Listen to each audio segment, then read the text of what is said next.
wedding planning podcast. Have you got a fantasy Pinterest table that has been gently reality checked? Are you terrified your guests are going to critique your canapes like they're on MasterChef? And why exactly can't you have a battalion of candles running dramatically down the centre of your grazing table? We are going to talk about clever catering and tablescaping in this episode. Well, look, let's go straight in. First things first, your guests want to feel looked after. True that. Honestly, I think it's fair to say that people very rarely remember exactly what they ate.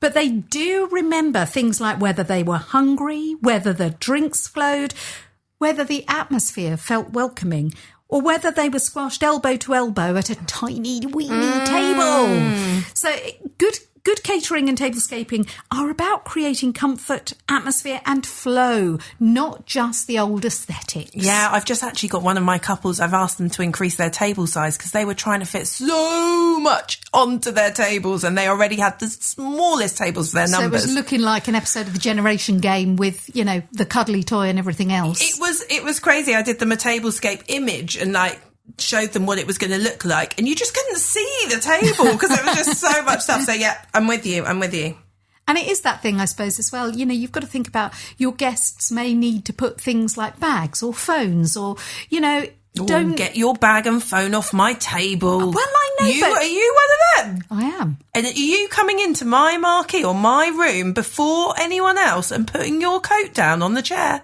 Yeah. Well, you are in trouble with me. And I always feel like people must be thinking, what's that lady doing? I go round quite often because the photographers often haven't been in the space yet. And I quite often have to go round and remove all these things. Oh, no, I don't do it before anybody's gone in. No. Well, lots of people do. Well, that's just rude. Anyway, we've gone off piste. We have. But, yes. Do not do that. Yeah, do not overfill your tables. Or actually, that's really sensible. Think about your table sizes when you're looking at that in the very first instance. Yeah. But that's why you need a planner like our Keshira, because she'll sort you out with all that. I will. So let's think about the age-old argument of quality versus quantity. And I think we know where we both sit on this one. But what is one of the biggest mistakes couples can make? Well, I think you've got things like, you don't need to do a million tiny, weeny little canapes and no one knows what they are, or no one can really taste them because they're so small. You don't need a 5-course meal that nobody's going to finish. No, that's true. You know, you could do a 5-course meal, but maybe that is all of your food. Maybe that is what your whole day is, this sumptuous meal with your friends and family. But then that 5-course meal has got to last hours and it's got to be what your day is about. And dessert tables look beautiful, but they so often get ignored. So I think do less and do the things you are going to do really well. So think about your generous portions, seasonal ingredients, a menu. I think one of our supplier tips the other week was saying a menu that reflects you, and think about what you love, what you like. And sometimes if you've got really rogue taste, then maybe what you love and like that might be a bit much. Yeah, it isn't right for everyone, but actually chuck a bit of that in. You know, I've got a sort of nod to it. Yeah, I've got a couple who one half is Scottish, so we've got haggis as part of their canapes. It's not for everyone, but it's a canape, so it's a bite. It's about them. Guests talk about really good food. They don't talk about how expensive it is. Did they have enough caviar? They talk about, oh my God, that was really yummy. Yeah, that was delicious. So yeah, I always think quality. So, for instance, if you were going to do sausage and mash, go for high-end sausages? Go for the best sausages, because if you go for cheap sausages, there's going to be gristle, you're going to know it. So, yeah, go for high-end, make sure the gravy, speak to your caterer, how are they making the gravy? God. Gravy is such a cardinal sin to get gravy wrong. Yeah. And to not have enough of it, always, if you're having gravy. Extra jugs. Absolutely. But yeah, I think quality all the time. And that kind of level of detail, I guess. But again, that brings us back to your table space as well. If you're going to have jugs of additional food or condiments, you need to plan that in when you're planning your tablescaping. Yeah, totally. We will talk a bit more about tablescaping and spacing, but yes, dips and salt and pepper and those things are always forgotten, and then you're like, these don't really fit. So, having a think about that is really important. Okay.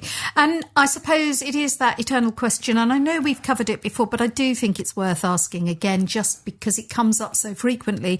How much should you budget per person, per head for food? I'm going to do the really irritating thing and not give you a proper answer. Why, thank you. I think it depends totally on things like your venue, the catering style. Is it your 5-course sit-down meal? Yeah, of course. Is it pizzas? That matters. Staffing. So just a little thing, like if a lot of people nowadays just have the wine on the table, so bottles of wine on the table, guests help themselves. Actually, quite a few of my weddings now are going to, no, we would like the wine served. Okay, well, you need more staff. Yeah. So that's an extra cost. And it's minimal, but in the scheme of things, all those minimal costs add up. So things like staffing, your drinks, what style of drinks you want. Are you having... if you've got a lot of non-drinkers, okay, well, that's going to be lots cheaper than if you're going champagne all the way through or cocktails all the way through. The service level, I guess, reflects that kind of staffing as well, how you want that served, how important it is to you that that's formal or relaxed, things like that. How much you've got to hire. So we talk about hires quite often in the sense of styling elements, like hiring furniture, hiring pretty things, big bits. But what about the hires, like your plates, your cutlery, your glasses, any kitchen equipment that's needed? Again, depends on your venue and the location. Budget is always location dependent, and we talked about this when we talked about cost of living. But realistically, for a starting point in the southeast where we are, I would say for food, expect between 50 to maybe 120 plus per person for catering. Drinks at a very light level, £15. So £15 is your sort of, I'm not drinking alcohol throughout the day, I'm just going to go on soft drinks and tea and coffee sort of thing. Yeah, I think it's got to be. And then up to, again, maybe 50 plus for each person. Again, depends on what's included. But basically £15 for me and 50 plus for you. Yeah, absolutely. Yeah. I'll take the 50 squids, so you go for 15. But also when you're talking to caterers, you've got to really understand what their quote includes. And this is something that a lot of my couples don't understand, don't know. And you wouldn't know the questions to ask necessarily unless you know it. Some catering quotes, and a lot of them break them down really clearly, but a lot of the smaller ones don't, because they just don't have that system in place. So it's just having a think. Does it include staff? Does it include the hires and the equipment? Is it including crockery? If you wanted, say, a charger plate, that's an additional normally. If you want a coloured napkin, that's an additional normally. Having a think about that. What type of glassware and the setup and clear down. Who's setting up your tables? When are they setting up your tables? Generally, your caterer, the clear down is all on them. But the setup is normally on them to an extent as well. But a lot of couples get quite worried, I think, if you've got a venue that you're in or a marquee or something that you're in the day before and you're thinking, I'm going to see it all set up, it's all going to be ready. Well, actually, a lot of caterers don't arrive until the day of. Exactly that. And they set it all up and you won't have seen a thing. And I quite love that for a couple. I love that you can walk in and go, this is what it looks like. Yeah. But I think families of couples, especially, then get very twitchy. Yeah, twitchy, and they're going, well, the tables aren't laid. Yeah, the team will go in and they will blitz it. Or you get a team in the day before. So, lots of things. But then I guess that's an additional cost. If you want that team in the day before, that's probably extra time that they were planning doing on arrival when they would have been there anyway. Yeah, totally. It's extra hours, extra staff. There's so much to think about. Who'd be a bride, huh? Everyone should. No, not at everyone. least once. Yeah, we'll give it a go.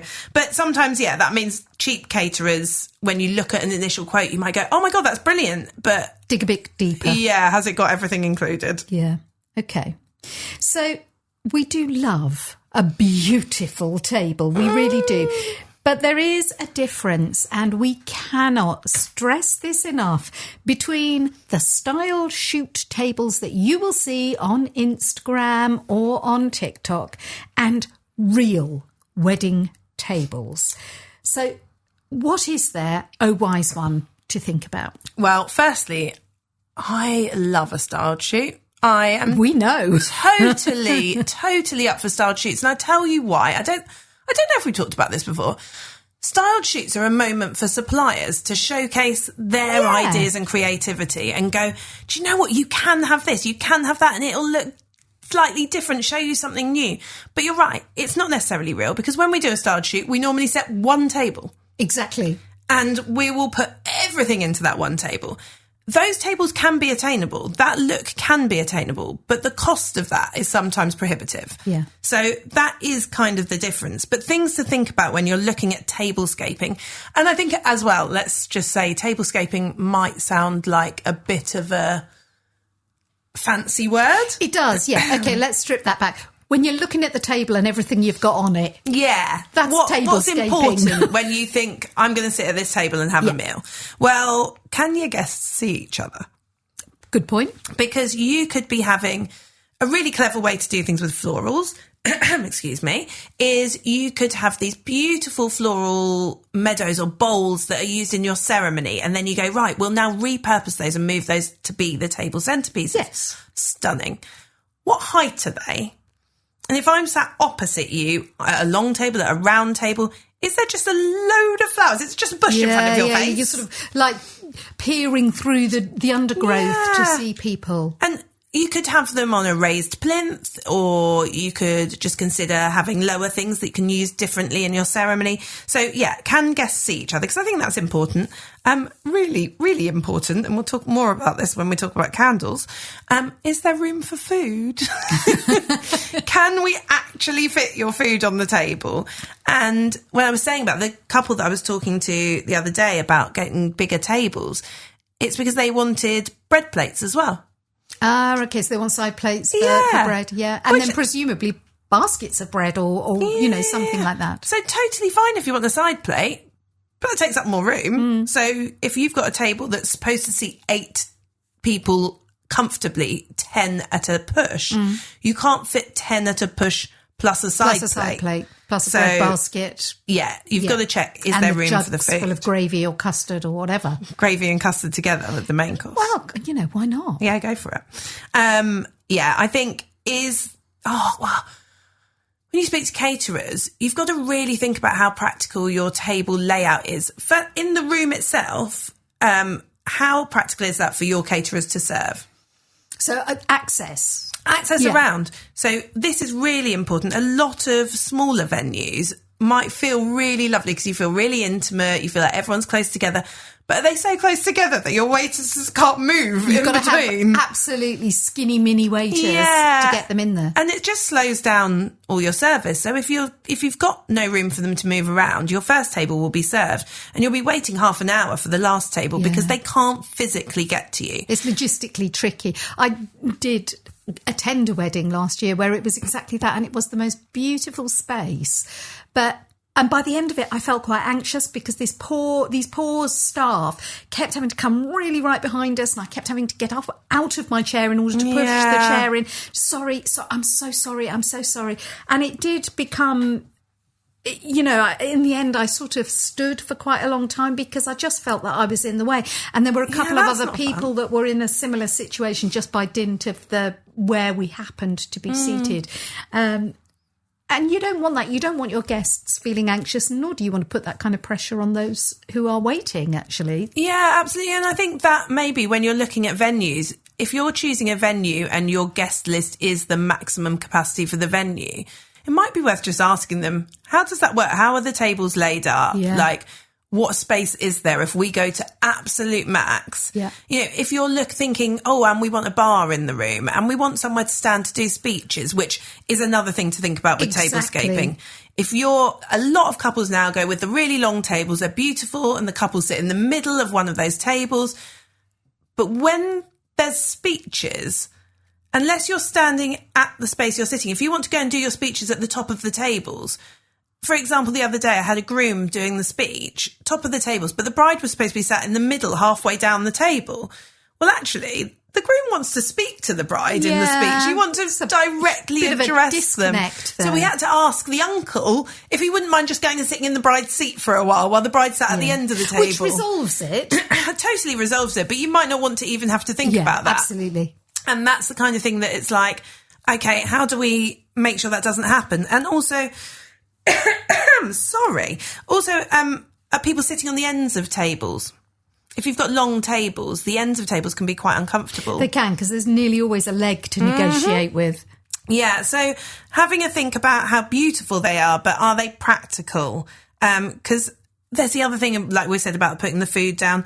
You don't want to be moving like 10 vases just to reach your potatoes. Or your gravy and custard. So, yeah, I think be practical as much as you can. Okay. Now, look, this one is a biggie, and I know both you and I have had conversations with brides about this one because there's this lovely mental image, the dramatic candles situation. And why can't you, Keshira, have a battalion of candles running down the middle of the grazing table looking like something out of a movie?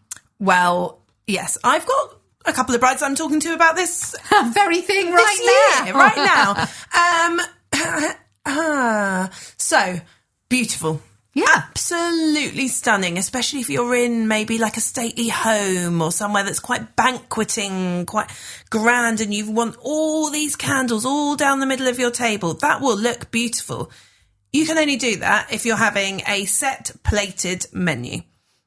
And that means that you are getting a starter on a plate put in front of you, a main on the plate put in front of you. There are no sides. There are no gravy jugs, custard bowls. And also, you've got to have a think about if you're putting a whole row of candles in the centre of the table, you're going to have white wine, red wine, water on each side of those candles.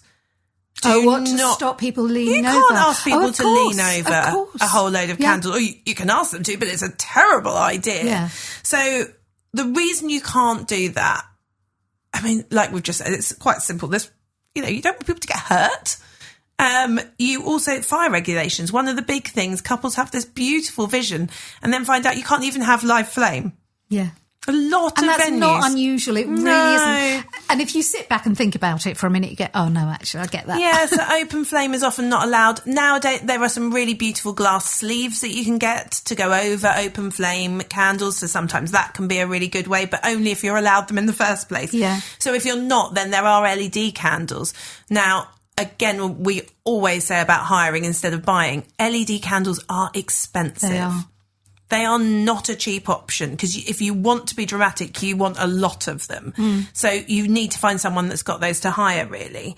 Wax and linens, tablecloths. Oh, nightmare. Well, it is a nightmare because you're going to lose your deposit. So you've got all these beautifully starched, pristine linen napkins and maybe say red candles. Yeah. Oh, horrendous. Yeah, so you've got red candles and a white tablecloth. Not only... I mean, you might not mind the wax strips on it. You might not mind the look of that, but you're going to get charged to replace every single one of those tablecloths. Yeah, because you can't get it out. No.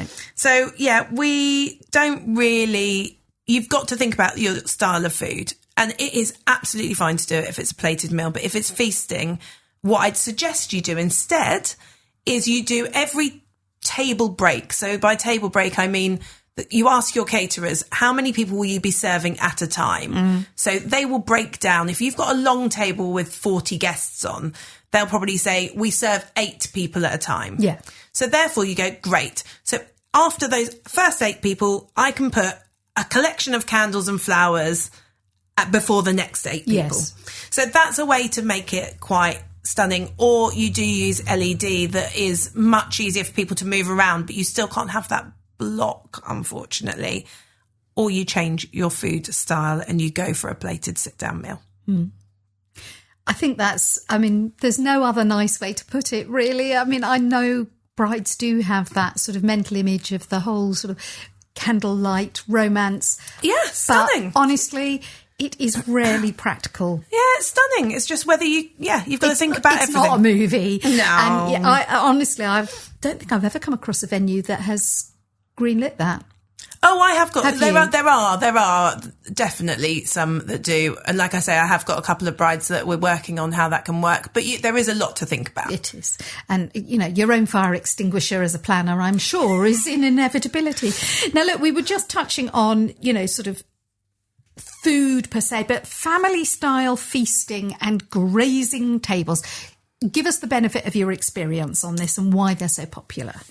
I mean, I am someone that likes to taste everything that I can see in front of me. Fair enough. So if you give me a plate and it's got chicken and mash on it, I'm going to be like, oh, I want something more than that. Or, oh, someone over there's got the veggie dish and that looks yummy and I wish I could have the veggie dish.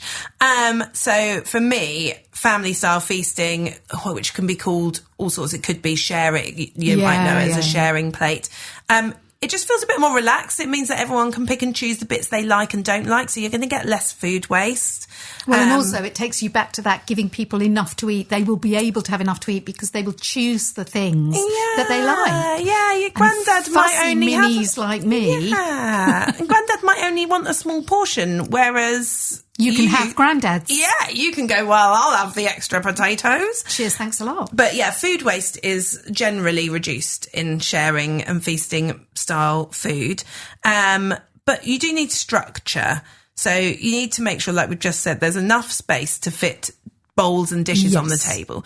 So the rule of thumb normally, if you're having a feasting style main, is you probably have 1 to 2 meat dishes, like your main protein, whether that's meat or vegetarian, and then 3 salads and sides, and maybe some dips.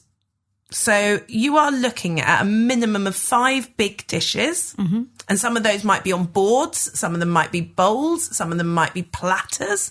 You're then looking at a couple of small little ramekins or dipping bowls and things like that. So it's quite a lot of things. And we haven't even touched on my gravy or custard yet. We haven't touched on your gravy and custard. We haven't touched on water, wine, champagne for toasting, how many glasses you've got, how many sets of cutlery you've got. Have you got dessert cutlery on the table? Well, and also things like those figary things, favours.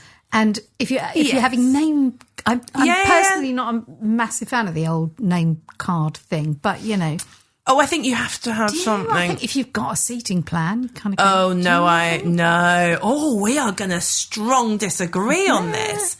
I would like to see a name in each place. Not only, I suppose they don't take up too much room. Yeah, all right, not only so they can find their place, but so the caterer knows where dietary requirements are. Fair enough, you can have that. But I'm still concerned about my gravy and custard jugs. Fair enough. But yeah, thinking about dietary planning, with family style feasting, sharing, if you put a menu on the table, you can put what's vegetarian, what's vegan, what's gluten-free, people can then see for themselves what they're getting. So I think that's really good. And you can often ask for, like, if you run out of potatoes, you could just say to the staff, was there any more potatoes? So, there's often more to be had. I've had grandad's, but I'd like some more now. Yeah, but if you have, like, a plated meal, once you've eaten your plate, you're done. Yeah. You can't be swiping and eating extras. You can ask table next door, pass us down your extras. There's a whole bowl there.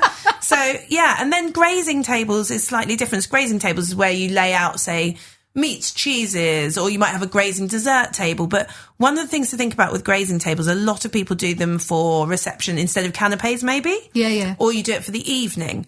Think about the heat. Caterers, there are laws, there are rules around food hygiene, safety, but like sweaty meat that's been in the sun for a few hours. Or flies. Yeah, so things to think about with that as well. Wildly Wed, the real wedding planning podcast. So each episode we do our tips of the episode, I suppose. Yeah. And I'm going to kick us off with our DIY tips. So talking about mixing high and low styling. So I don't mean height. To a degree. I do to a degree, but I mean the designer elements versus the DIY elements. So one of the things that is really popular and can look really beautiful is using fruit and food on your tables with your flowers. Pomegranates are beautiful. Yeah. There are so many gorgeous fruits that could be used as part of your tablescape. That is very affordable to do. But also layering textures.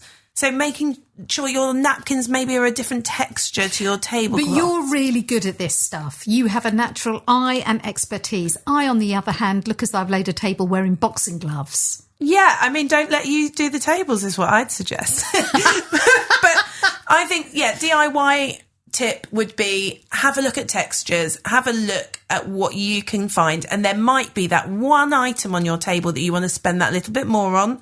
Let someone else do that bit. And then you do the bits that are affordable that make a little bit of a difference. So I suppose it's that statement piece. Yeah, and balance. It's about balance. Very good. So our next tip is sustainability. And I guess we've sort of covered this, but it's worth revisiting. Design for less waste.